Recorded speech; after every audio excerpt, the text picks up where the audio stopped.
তো আমরা তথ্য আপনাদের দেব, তথ্য আপনারা প্রকাশ করে দেবেন। আমি একটি ছোট্ট ঘটনা উদাহরণ দিতে চাই। এটা আমাকে অনেক ব্যথিত করেছে এবং বেদনা দিয়েছে। আমি এই কারণে আর এখন প্রশাসনকে তথ্য দিই না। নিচে হকারদের ধরে নিয়ে পিছনে, আমাদের পেছনে রেল লাইনের এই জায়গায় নিয়ে পেটানো হয়েছে।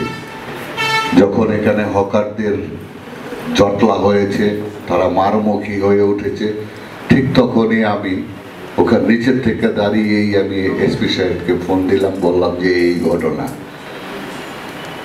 এই অবস্থা, আপনি দ্রুত এটা ব্যবস্থা নিন, তা না হলে এখানে একটা অপ্রীতিকর ঘটনার জন্ম হতে পারে। তিনি তার ওসিকে বললেন। ওসি ক্ষণিক সময়ের মধ্যেই এসে পৌঁছেছেন, কিন্তু ওখানে দাঁড়ানো অবস্থায় আমি এক বিএনপি নেতার ফোন পেলাম যে ভাই আপনি এসপি সাহেবকে ফোন করেছেন, ওসি সাহেব বলল যে আমার ভাই জড়িত।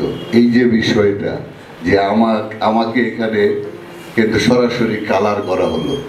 তো আপনার মতো তো আমি আর্মস নিয়ে ঘুরি না, আমার নিরাপত্তার কিন্তু কেউ নাই।